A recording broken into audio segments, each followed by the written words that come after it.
Hello and welcome to Property Mastermind podcast with Bob and Hilary, episode 73. Today, how to find a joint venture partner. Ooh, you're going to learn a few tips and tricks and great ways to attract the right partner for you. Bob and I will unpack that and you will learn loads. So jump on into episode 73.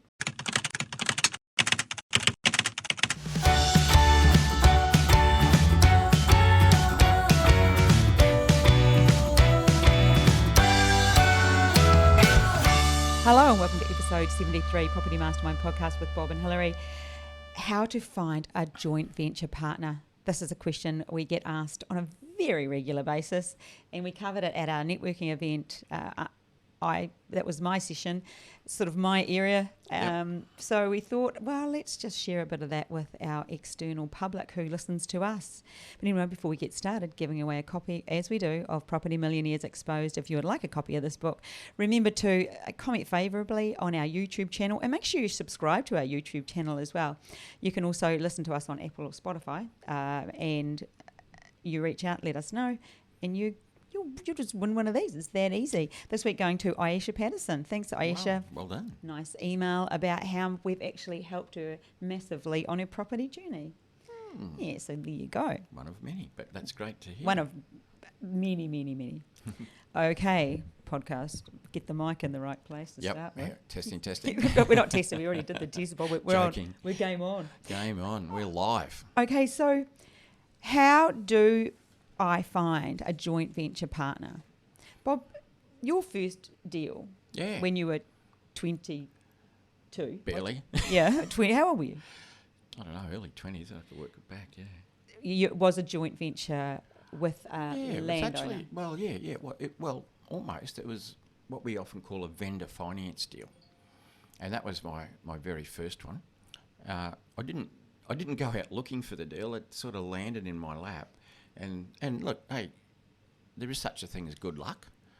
I mean, you can do a lot of things to attract luck, but sometimes it's just pure good luck. And when it is, you grab it. Yeah, but we mentioned luck in the last podcast, and I'm working with somebody right now, Greg, and we often I used to say to him every day, go make yourself lucky, because it's putting things in place, it's doing seeing opportunities. Opportunities don't come to you unless you open yourself to them. So you created your own luck. And the expectation that good things are going to happen. Yes. I was just thinking when I met you. That can't really be a property development podcast though. No. But so you had an expectation that you were going to meet somebody. Are we talking about the first project? No, I've gone back to, well, actually in both scenarios, in your head, it was a no-brainer. It was a happening thing. So on both occasions. Both occasions. We'll get back to property development. Yeah, let's get back to property development. Yeah. So it was what we call a vendor finance deal. So I'll keep it pretty short, but I was working in a real estate agency at the time because I wanted to get into property development, but I couldn't go directly there. There wasn't any courses, no way you could do it. And I thought, well, at least I'll get in the property market. So I got a job at a real estate agency that sold lots of, we had about 4 land subdivisions and so forth. A guy came in one day and... Tony, yeah, he didn't talk to me, he talked to one of the other salespeople, and he was looking for, a parcel of land that he could do a small subdivision on. And so he bought this property and sort of disappeared for a little while. He came back about 4 or 5 months later, having obtained an approval for a 4-lot subdivision on the land, but he decided to sell it for whatever reason, and so he listed it with our real estate agency. About 2 weeks later, it was on a Sunday, and it was my turn to be on the front desk, first person in, and Tony dropped in, started to talk about it, said, "Oh, you got any buyers?" And I said, "Look, not yet, Tony." And I made this statement. A lot of people have heard this story, so I will keep it short. I said, "Tony, I would love to do that development myself, but I just don't have enough money at the moment to do it." And cutting a long story short, Tony helped me out with what we call a vendor finance deal. So what I did, he actually helped me arrange finance through his own bank. And so I bought that property off Tony on 20% deposit. Tony, what I did here with this deal is I got the finance to do the project, and I gave Tony half the money for his land at the beginning. So the bank gave me 80% of the value of the land, 50% of that went off to Tony, and I had 30% of the value of the land left, and that was enough to actually subdivide it. It was only a little 4-lot subby, and so basically I paid Tony half the money up front, and with an agreement in writing, of course, to pay him the other half of the money when I sold the lots, plus some interest. And so I did that first deal, not putting any of my own money in at all. And that's called a vendor finance deal. And I didn't know anything about that. Tony taught me. What I didn't realise, Tony was quite a sophisticated property dealer himself and took pity on me or whatever. I don't know, he liked me. And he helped me do that. But he said to you, I see in you what I was like. So he saw someone who was determined, who was driven. You had a conversation. When he asked you, and deeper into that story, he actually said to Bob, what is it that you want? And Bob said, I want to be a property developer. And he's sitting next to a young guy, and he's like, he made a decision. So you made yourself lucky. Yes. I accidentally said the perfect sentence. Tony, I would love to buy that site myself. I just don't have enough money. Tony, being the sort of wheeler dealer that he was, solution orientated, thought, well, that's no big deal. You should be talking to me about a vendor finance deal, Bob. Bob didn't have a clue what one was, and he showed me. Yeah. And as you're right, I mean, it's a long story, that one, that could take half an hour, which is why I cut it short. But Tony later on... You're going really fast, too. Tony later on told me that he saw in me that day himself 15 years earlier. And he got a leg up into the market in the way that he gave me a leg up.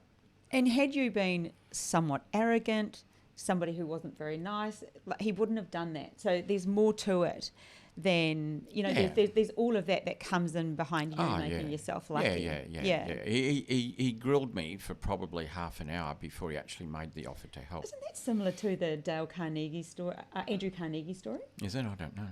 Yeah, there's a story there. It is. He got 30 seconds. I can't remember right. that. Yep. I've read that book, but I can't remember them several times. I think you're right. Yeah. Yes. But so joint venture partners are everywhere. And so how do you find them? My second project was a joint venture with what we call an equity partner, where somebody put in the money and we did it jointly. And that happened to be my sister's boyfriend, Keith, at the time. How did that conversation come about, Bob? Well, Keith saw me make some money out of this first deal. Hang on a minute. The one Tony helped me with. What's Bob up to? He saw me make quite a packet of money and not put any money in. And he said, how'd you do that? And I said, pretty clever, Keith. He said, I got some money. Can we do something together? Can you find something and we do it together? And he was an earth mover. He had a bit of money. And I said, yeah, Mover sure. and a shaker? Yeah, so I found a deal, and true to his word, Keith put the money in and financed it through his own relationship with his own bank, and we did the deal and went halves. That was my second deal. So that was there came again a chance conversation that you were lucky to have. So it's just conversations with people. It is, and it came off the back of the other one, because what prompted Keith to want to do something was he'd just seen it done. He'd just seen me do something. Yeah. And so there was that credibility. I want some of that. Well, and envy. Yeah. Well, I wasn't too brilliant. Tony showed me every step of the way what to do, but that was wonderful.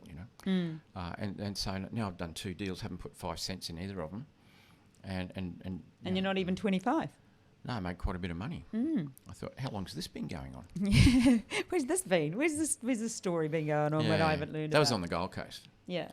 Shortly after that, the Gold Coast went through one of its downturns, which it does, and I wasn't even smart enough to realise that sort of stuff happened. And so I had a couple of tough years because I was into another project, and I had a couple of tough years sort of, battling through this sort of downturn, but I got there, with a lot of determination and hard work. It certainly wasn't easy like the first 2 deals. I was naive enough to think that'd go on forever, and I'd be retired at 27, but no, it didn't happen. No. I suddenly found out what hard work was and what happens when a market really dips, and no market dips like the Gold Coast dips. Although it's a bit better these days. Yeah, but a bit horrendous. Yeah. It's just surviving that sort of stuff. Get a few battle wounds that make you a bit gun-shy for a while. I was still 10 foot tall and bulletproof, and still didn't know what I didn't know, but I knew what hard work was, because I had, I'd done hard work previously. I knew what had to be done to dig my way out of there, and I did it. It was, it was hard work, and I got there. So where do you find these people? Where do you find them? At the end of the day, it's about relationships, and there are plenty of opportunities now for networking within anywhere. Yeah, well, we went out to a networking event last night. Well, we did. Yeah, We did. we caught up with Cheryl, Property Development Australia, at a network on the Sunshine Coast. So we dropped in, stayed. and I always give away the technique of making sure you connect with everybody in the room. I saw you. It wasn't a big room, but I saw you working your way around. I talked to everybody. And within an hour and a half, you'd spoken to everybody. Yep. And if you're not good at networking, a really great tip, especially if it's a networking event, is because we can find sometimes we get caught talking to somebody, and it's great, but we're not doing what we're there for. Yeah. So if you are stuck and you think, oh, I really want to move on, and that person might be feeling the same way, it's okay to say to people, hey, well, it's a networking event, so I'll move on and speak to somebody else. And then I often say, and that'll give you the opportunity to go and talk to somebody else, not get stuck with me. Yeah. That's a good way out. Because people do get stuck and they don't know how to move on. No. What you see sometimes, and this is not what you want to do at a similar sort of event, you might be feeling a little bit nervous, a little bit shy, whatever, and so what tends to happen is people look around the room for somebody they believe that they have some affinity with. It could be that the person's the same gender, it could be a similar age or something, whatever, Well, they know them. Oh, well, it could be that you may have know them a little bit, and so they'll go to that person, gravitate, because it's comfortable. It's not always comfortable to come up to strangers and start talking, It certainly gets easier with practice. But what happens is they get into that, their comfort zone of being with this individual. And at the end of the evening, they might have been with that person all the time, which defeats the whole purpose of the networking evening, And so that's perfect, that what you just said then about how to extract yourself when you feel the conversation's gone far enough. Yes, because if you are at a networking event, you are there to networking. It's like going to the hairdresser and not getting your hair done. You're there for a reason. Conversation, but yeah, you get exactly. the hair done. My hairdresser's awesome. Have a great yarn, but you do both. Yeah. So that's networking events, and there's plenty out there. Just at that networking event, and we had our own one a couple of weeks ago in Sydney, which is fabulous. So next time we do one next year, definitely come along. Yeah. They are so good. But last night, just a flippant conversation at the end. Somebody was leaving, and I said, "Hey, connect with me on Facebook." She's doing a property course, somebody else's, which I kind of rolled my eyes at. But anyway, that's going to be her issue, not mine. But I gave her, she says sarcastically, I gave her a card and said, "Connect," because I always hope that people are successful. I'd love to hear if it were, when you get a deal, when something's going on finally for you. And she said, "Yes, I will." But as I handed her the card, the man next to me, who I was actually having a conversation with, said, "Oh, can I have one of those too?" And isn't that interesting? And I said to Bob, you just never know because we'd been talking property development, what we were doing. We're obviously, I raised capital in a big way, in the millions, and maybe that's around that. We don't know what that conversation is going to lead to. No, and he wasn't a property person as such at the networking event, like not another developer, or he has quite a good business that's not related to property. I think he has. It's got a little bit. Yeah, actually. I mean, he owns. I'm sure he owns properties, but he's not in the business of property. Yes. It's another quite a good business that he has as well. And so he every chance he could be an investor in a project, a joint venture partner, a loan partner, or it could be anything.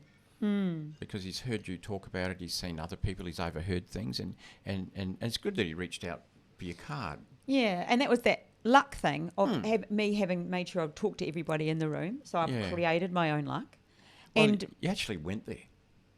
I mean, it would have been easier maybe just to stay at home and chill out. Yes, because we'd been out the night before because it was Bob's birthday. Yeah. So we'd already been out the night before, and I was a little tired. I was like, no, we should definitely go. But I mean, just getting there is like creating luck, or putting yourself into a position where things can happen. Don't even call it luck. You're not going to meet anybody or meet an investor sitting at home watching Netflix. No, or watching an event online. So many, when we have our networking Yeah. events, people say, God, are you going to be streaming that? We think, well, You it's kidding? yeah, Why it would makes you it really, record a networking event? it's a little bit tough. We do have we do put on an education side, so maybe they want that. But I think it's, there's a 50, there is an opportunity to network, and it is a great thing to be doing. And just on that, it doesn't necessarily have to be a property event that No, you not network at all. at. You can network everywhere. In some ways, it's often Harder. good if it's out. Well, harder if you're good if it's outside of that, because there's probably a lot of people like you there as well, but with the same purpose. And so you've got to be different or do it better. Oh, okay, I get what you mean then. A lot of people like me, if we're at a property event networking, or if, say, you are at a property event networking with the idea of potentially getting an investor, often a lot of people are. There's what they call that, like, blue sea, red sea, or blue fish. There's a lot of people in the same ocean looking for the same thing. Yeah. There might be 10 people looking for an investor, and there might be 4 investors there. You know, so that's what I meant by making yourself better or different. Telling a better story or whatever it takes. That's what I say about it. You'll often find an investor at like Nana's crochet event, because you just never know where they are. I was going to say Tupperware. I don't think anyone does Tupperware parties anymore. But anyway. So it's Tupperware. I saw some Tupperware the other day in a shop. Oh yeah. What? Well, how do we get to Tupperware from there? But that's just one networking. But I mean, investors could be work colleagues. They could be relatives, and people have quite strong views on doing that, particularly with relatives. Bob and I both just frown and go, "Why?" Well, yeah, I mean, we both do done it. Yeah, joint ventures with our own kids, particularly. Get them set up and in the money. And on that, so does Bernadette Jensen. And just like you, the kids have got skin in the game. It's not like we give it to them, so they understand the whole process a bit more, rather than, here you go, have this. It's let's create this, and this is what it takes. Yeah, I mean, they're on the loan, they're guarantors, they're in there, they're doing stuff. No free rides around here. But I mean, some people don't want to joint venture with their family at all, because they take this, the sort of glass half full attitude. Well, what happens if it didn't go really well, and I've got to see them all the time, they're my relatives. And I think, well, yeah, but just make it, pick the right deal and do it and make it work. And then, like, would you rather, help a stranger make 200,000 or a relative make 200,000? So that's like the other attitude to the other one. One's a very positive attitude, one's more of a negative attitude. But that's like thinking, I'm not going to try because I'm probably going to die before I get to old age. Like, seriously, it's what I'm not going to try out for the team because I probably won't get picked. Yeah, it's ridiculous. Done properly, done well. Yeah. But I mean, it could start close to home, and it does with some people as well. And, you're talking about networking events, but if you think, well, what are the prerequisites for an investor to come into a property development? If they have a liking for property, if they have money, of course. Yes. If they have a liking, or if they for property, and then there's all sorts of people. Well, where do those people exist? Well, they go to events. They're investors. They're landlords. I mean, there's all sorts of things. Look at me. I was at the gym last week. I know you've heard me tell this story so many times, because it kind of blew me away. And I was talking to another guy that goes, we happened to go at the same time, so we see each other, and we were just talking about our current injuries, because I'd injured myself and he'd injured himself, and we were laughing about it. But then he said, "What do you actually do?" Because I was like, I have to get going, blah, rush or whatever. And he said, "What do you actually do?" Yeah, pretty much everyone thinks hairdresser. But when I say property developer, he did a double take. He said, "Really? You're a property developer?" And then I said, "Well, yeah, I'm actually in the middle of a massive capital raise." And he's like, "What does that mean?" I said, "Oh, I've got to raise another 5 million of the 5. I have to raise 10 all up." And he said, "What's for?" And I explained what it was for. I'm looking for investors and what the returns are and what the security is. And it was very brief. He goes, "I'm not interested, but my sister would definitely be interested in that." And then he said to me, and this is something that you could learn from, "Can I give her your phone number?" And I said, "How about you give me her phone number, or you give me her email address, and I email her. So all he did, he grabbed his phone, because we've all got our phone, we've got headphones on, listening to music, etc. And I just took a photo of her email address, and I made it really Of easy. his contacts Yeah, list. he said, "Oh, this is my sister here," and I said, "Yeah, I'll just photograph that." And then I came home and I sent her an email. So I think there's two takeaways there. One, he goes, "It's not right for me, but that's really what my sister would love." And I was like, excellent. Okay, thank you. And then I took her details, so I didn't rely on him saying, "I'll send you them later," because we never do that. No, it's not a high priority in his life. No. To do that, and things happen, he probably forgets. Whereas it's a high priority in yours because you're driven to raise what a I'm certain doing. amount of capital. Yes. And that's why it needs to come from you. And that's the two takeaways. The other takeaway from that is you just never know where you're going to meet an investor. I mean, here you are expecting to have a workout with your earpods in and probably not even talk to anybody. No. And next thing we're talking about that. Yes. So And you never know. But I think what comes in the back end of that is, and I teach this every day, we do business with people we know, like, and trust. Yep. So we have to like them and trust them, and we get to know them. And that's where networking comes in as well. What about, we went to that networking event, you and I, just popped into my head. What one's this? The one down in Brisbane, the lawyer event, Oh, the one run by the Law Society or whatever it was. yeah. Yeah, that one. Yep. It was a property one. They had It was a law firm that we do business with. and they had a great property had an panel evening. Yep. talking about really projections forward, really interesting, and what the three different businesses were Yep. going through. It was very great, really interesting. But there was a guy there, and it was a networking event, and he's obviously on some sort of illegal drug. Because remember, he was flighty. He was ramped right up. And he was just amping, and he was sniffing, and he was going crazy. Lots of snorting happening. And initially, he was kind of interesting. You sort of looked at him, but then did you notice everyone just backed off from him? He was by himself because people didn't like him. So you have to be a likable person for that to happen. Yeah, yep. That was going on the no like and trust. So you get to know somebody because you like them, and then you'll know whether you trust them or not. I would not trust that guy at all. Never. And I didn't particularly like him very much. He was just erratic. Nobody did. Everyone. It's like when two poles of a magnet, when you put them in, they just separate. Yeah. Wall back out of here. Thanks very much. Everyone did that. He probably didn't know what was going. Oh, that was crazy. How wasn't obvious it was. Yeah. it? Oh no. Yeah. So got to be selective. But you're right. You're right. Know, like, and trust, pretty important. So particularly on the trust fund, the trust side comes, but they have to know you and like you, and then the trust will follow. And there are ways of becoming trustworthy to somebody that doesn't know you. If you are in property development and looking for investors, there are many different ways. But one of them is to have a website, and it just is a basic one. Because you've got to think of it, you're at home or at your office, probably working from home as a developer, and you need a shop front so people can get to know you. So a website, think of it as your shop front. People can go and have a look. I don't count Facebook as a shop front. No. I just find I really think it's like a marketplace. It's just like lots of all sorts of, it's like a what are those markets, like the Sydney markets? What's that called? The Sydney markets.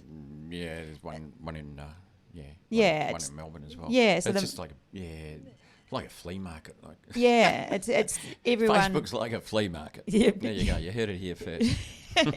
Well, I think, not in a negative way, but I think more of a shop front for a website is much more. Like Myers or somewhere. Yes. And when we don't even go out for dinner without jumping on somebody's website and see what the menu is. Yeah, look at the reviews. Yep, check it out.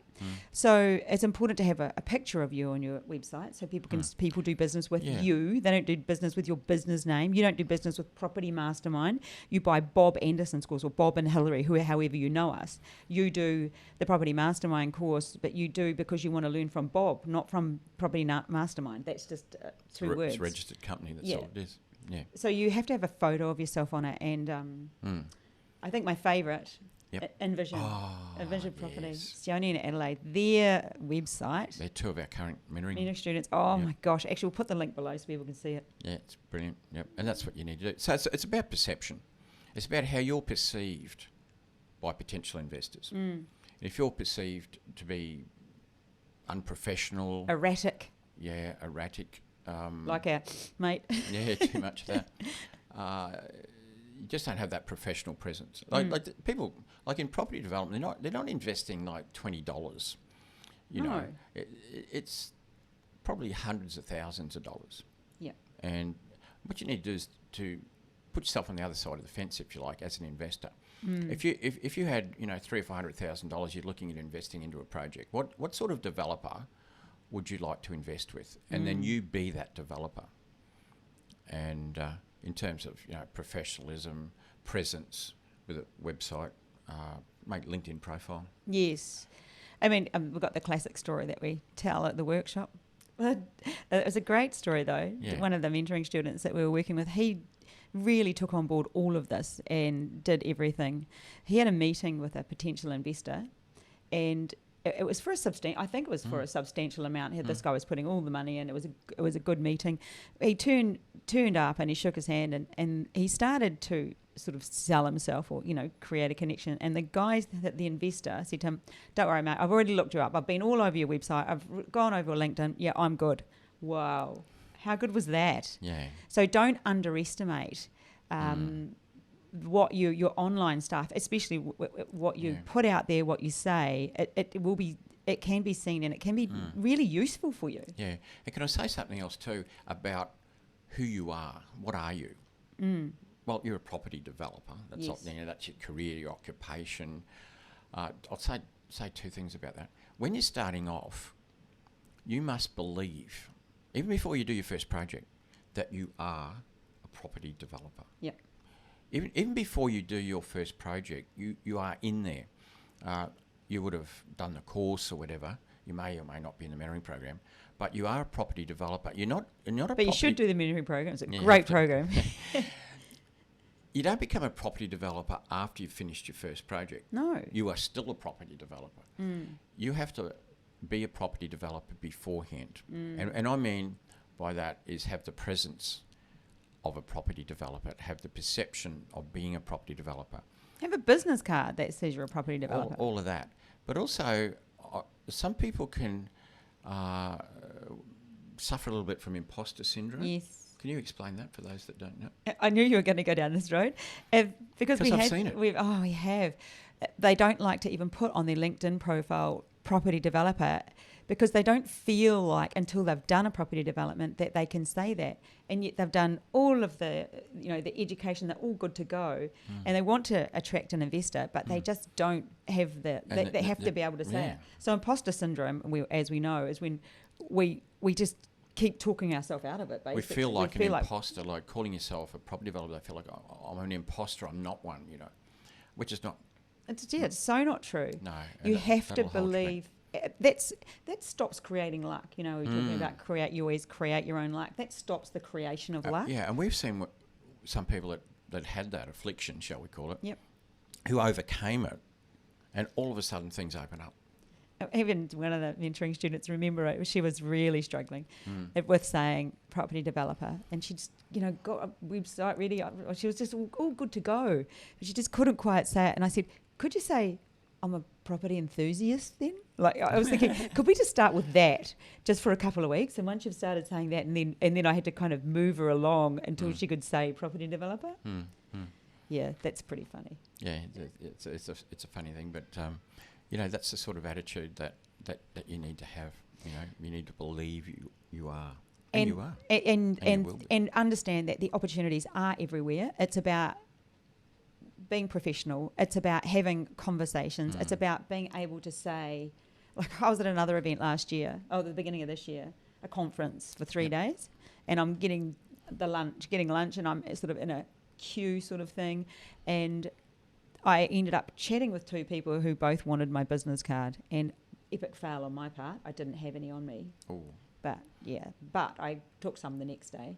But there you go. They were like, I'm actually interested in that. I'm interested in investing in a the project that we talked about. They love property too, so that was just a fluke. Yeah. They were telling me about them, I was telling them about me, and that's what happens. Also remembering that it's a two-way conversation. Networking isn't you blurting out everything about you, it's you talking, the other person talking. Yeah, the know and like comes out of that too. Yes. Yep. Nobody just wants to sit there and hear somebody just yapping away about themselves. No. And not even asking Oh. you any questions yourself. So just taking that other step about, not the imposter syndrome sort of thing is how you might introduce yourself as well. Yeah. People say, what do you do? Don't be afraid to say you're a property developer. When I was doing lots and lots of property development syndicates, and we needed quite a bunch of investors, we were doing things online, ebooks, and getting investors that way. But if anybody asked me, what do you do? And I started taking the line, I actually make people wealthy. And for no other reason than to get their attention. They said, what do you mean? I said, well, I make people wealthy using property development as a vehicle. I said, you're probably aware that, property development, you can make a lot of money out of property development if you do it right. And they said, oh, yeah. I said, so what I do, we do property developments. We're very, I could say at that time, we're experienced property developers. But we occasionally invite investors to come into a project with us and share, all our knowledge and expertise that we do, and then, make money from that. That's how we create wealth. So, that's how we do it. I didn't just say, oh, I'm a property developer. And that's certainly got their attention where I said, oh, I help make people wealthy. Do you know what? You've just touched on another point, Bob. It is an opportunity. And I think as when you're newer or sometimes when we're looking for investors for projects, I'm just using the royal we can come across as desperate. And nobody wants to be desperate. You've got to think, you've got an opportunity. Somebody is looking for an opportunity. It is a relationship. Because at the end of the day, it is all about relationships. That is such a good point. Yeah. So you've got something, they want something, you come together, and it is a win-win. It's not like, oh, please invest with me because I desperately want to do it. It's like, here is it's an awesome opportunity. It is. And we've got mentoring students now with fabulous opportunities, and they're looking for investors. We look for investors. If you've got money, you'd like to invest with us, reach out. Well, we've got plenty of projects that we can put people into. Some of ours we're doing personally. Yeah, personal ones. Some ones we're overviewing. And even personally, I had a conversation with one of our mentoring students, and I ended up being an investor with her. For us, it all just Switch. And that was a relationship conversation. I knew this person, I liked her, I trusted her. I know that Bob's working with her, that the deal is solid. I know all about the deal. She just happened to say on a coaching call, so I've just now got to get an investor for X amount. And I sort of parked that in my head, and just remember that the investor doesn't always go, that's me, like that guy that took the card last night. I got off the call and I said to Bob, I think that could be a good idea. And it was a great idea. It's been a great idea. But it's just, don't always expect somebody to jump. They might not want to reach out today. Sometimes the tomorrow follow-up with networking is good. Reaching out saying, hey, had a great time. Great to meet you last night. Yeah, maybe one day we can do business moving forward. Get it out? Yeah, so there's all of that follow-up stuff that you can do as well in a positive, approachable, friendly way. Yep. Yeah. Yeah. And the thing is, when you've got a good investor on board, it can be almost a lifelong thing. Yes. I mean, we're doing business with investors. We've got a couple of projects that we're doing of our own as well, smaller ones, Yeah. We've got the big one. That were investors, 8, 9, 10 years ago. Yeah. And a few times since, because you have a good run. Investor has a good run with you. They'll reinvest.